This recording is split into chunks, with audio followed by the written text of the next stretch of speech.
Hola, Internet. Soy el padre Casey Cole, fraile franciscano y sacerdote católico. Hoy emprenderé un viaje de 19 horas para asistir a una conferencia en Italia. Tal vez pueda aprovechar al máximo mi tiempo para responder algunas de las preguntas que me han enviado como católicos no practicantes. ¿Por qué Dios permite el sufrimiento? Es una pregunta que mucha gente se hace, pero creo que es la pregunta equivocada. Creo que existe la presunción de que el sufrimiento es algo malo, pero la realidad es que el sufrimiento puede ser muy bueno. Puede impulsarnos a ser creativos, a ser empáticos, a confiar en Dios. Por eso creo que Dios no quiere que suframos, pero sí que confiemos en Él, que crezcamos en empatía y que recordemos lo que más importa. Y, a veces, un poco de dificultad nos ayuda a lograrlo. Mucha gente quiere saber por qué las mujeres no pueden ser ordenadas sacerdotes en la Iglesia Católica. La razón se reduce a dos cosas sencillas. Jesús mismo era un hombre, y nosotros lo imitamos, y Él eligió a hombres como apóstoles. Es importante recordar que no tiene nada que ver con que las mujeres sean inferiores o incapaces. Es simplemente lo que Jesús eligió, y nosotros mantenemos esa tradición. ¿Por qué la Iglesia Católica parece cambiar sus posturas todo el tiempo? ¿No se supone que la doctrina es inmutable? Sí y no.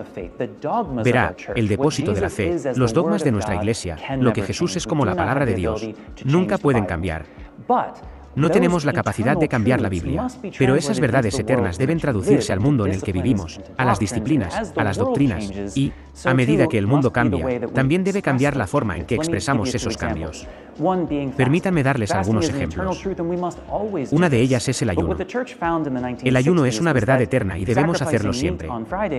Pero lo que la Iglesia descubrió en los años 60 fue que sacrificar carne los viernes no era exactamente un valor universal, porque mucha gente no comía carne, para empezar. ¿Y qué clase de sacrificio es ese? Lo que decía era que todos debían ayunar los viernes, que todos debían sacrificar algo, pero que cada uno debe determinar qué cosa es significativa para él. La ley eterna sigue siendo la misma, pero la disciplina se ha adaptado a los tiempos. Más recientemente, podemos ver el ejemplo de la pena de muerte. Durante años supimos que matar a personas estaba mal. Nunca fue lo ideal, aunque estuviera justificado. Pero sí lo estaba porque necesitábamos cuidar el bien común, asegurarnos de que ese asesino no asesinara a otras personas. También se utilizó como medida disuasoria, pero a medida que han pasado los años, hemos descubierto que ninguna de estas cosas se aplica ya. No es una medida disuasoria, como han demostrado los estudios, y ya no es algo que necesitemos porque nuestras prisiones pueden contener a la gente. El dogma sigue siendo el mismo, pero nuestra forma de vivirlo se adapta. Dejé la iglesia porque era demasiado política. La gente me decía cómo votar. Lamento mucho escuchar esto. Es totalmente inapropiado. Nadie en la iglesia debería decirte cómo votar. No solo es inapropiado, sino también ilegal.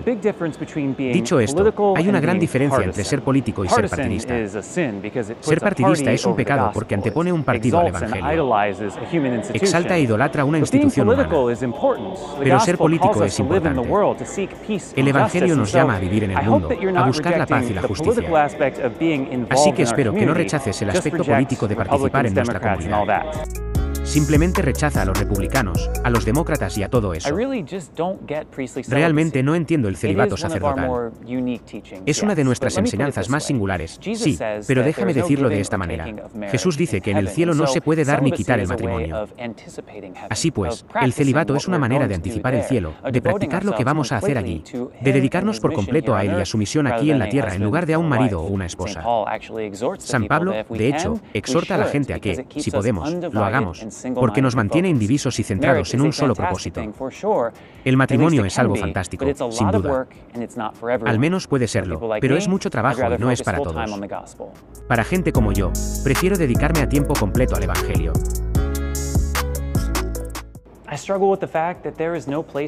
Me cuesta aceptar que no haya lugar en la iglesia para mi hijo queer. Ni siquiera puedo imaginar cómo es desenvolverse en la iglesia siendo una persona LGBT.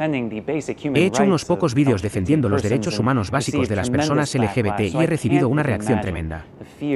Así que no puedo ni imaginar el miedo, el odio que debe experimentar la gente, especialmente como padre. Pero puedo decir que hay un lugar para todas las personas queer, para todas las personas. Dios ama a todos y nuestra iglesia está abierta a todos. Esto no significa necesariamente que puedan casarse con quien quieran, pero ser queer, ser gay no es un pecado. Solo las acciones son pecado. Por lo tanto, si alguien vive una vida buena y fiel, si vive la castidad como se supone que debemos hacer todos los solteros, entonces podrá encontrar un hogar y será recibido con los brazos abiertos. Rezo para que encuentren la acogida que merecen. Yo solía tener un gran problema con la evangelización y con la conversión forzada de personas. Sí, yo también lo tengo, al menos con la segunda parte. Pero hay una gran diferencia entre evangelizar y hacer proselitismo. Hacer proselitismo es simplemente imponerle a alguien tu fe a la fuerza y obligarlo a convertirse, algo que no toleramos. Pero imagina que supieras que Jesucristo vino a salvarte, que iba a quitar el pecado y la muerte, y no se lo dijeras a nadie. ¿Qué clase de persona serías tú? Por supuesto que debemos compartir esta buena noticia, pero hay un arte en ello. No se trata simplemente de obligar a la gente o de gritarles, sino de encontrarla, acompañarla, ofrecerle un regalo gratuito. Si deciden no aceptar, lo respetamos, pero ¿cómo podríamos optar por no ofrecerlo? La crisis de abusos sexuales por parte del clero fue la gota que colmó el vaso para mí. Nunca más podré confiar en la iglesia. Lo entiendo perfectamente. Lo que hizo la Iglesia, no solo en relación con el abuso, sino también en relación con su encubrimiento, debe ser la peor violación de la confianza en la historia del mundo. Esperan más de nosotros. Deberíamos haberlo hecho mejor. No sé qué más puedo decir, excepto que estamos tratando de compensarlo. En los últimos 20 años hemos implementado nuevos programas. Hemos hecho de la Iglesia Católica uno de los lugares más seguros del mundo para un niño. Sé que es un poco demasiado poco y un poco demasiado tarde. Es cierto que hubo algunas personas malas, pero hay muchas más personas mejores, personas buenas en nuestra iglesia. La Iglesia Católica dedica demasiado tiempo a hablar de reglas y devociones y no lo suficiente a hablar de Jesús. No vas a encontrar ningún argumento por mi parte. Siempre digo en este canal que todo lo que hacemos tiene que estar orientado hacia Jesús. De lo contrario, ¿qué sentido tiene hacerlo? Sin embargo, quiero saber, ¿estás diciendo que las reglas y las devociones son cosas malas? Porque creo que pueden y deben ayudarnos a llegar a Jesús. Me gustan las reglas. Necesito las reglas. Me ayudan a seguir por el buen camino y creo que, si se ordenan correctamente y en la cantidad adecuada, pueden ser algo fantástico. Tengo un gran problema con lo caras que son las iglesias católicas. ¿No deberían usar ese dinero para los pobres? Creo que este es un caso clásico de encuadre entre una u otra cuando lo que necesitamos son ambas cosas. Pienso que nuestras iglesias deberían ser hermosas y ofrecer maravillas y grandeza a Dios. Sí. ¿Pienso que debemos preocuparnos por los pobres? Sí. Es posible preocuparse por dos cosas a la vez. Y creo que nosotros, como católicos, lo hacemos muy bien. Nuestras iglesias son hermosas y tienen una gran grandeza, pero también somos la organización de caridad más grande del mundo. No creo que sea justo obligar a los pobres a elegir entre comer un sándwich y la belleza. Ambas son importantes.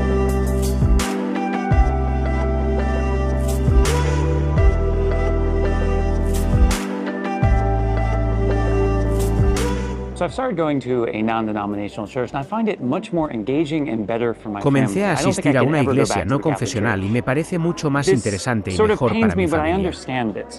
No creo que pueda volver a la iglesia católica.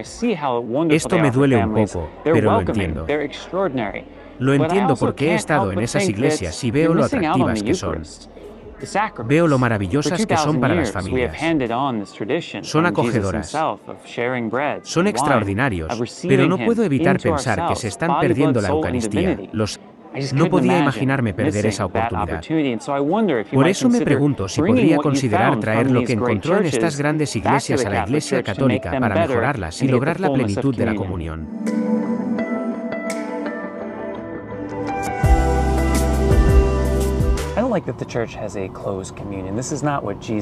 No me gusta que la iglesia tenga una comunión cerrada. Esto no es lo que haría Jesús.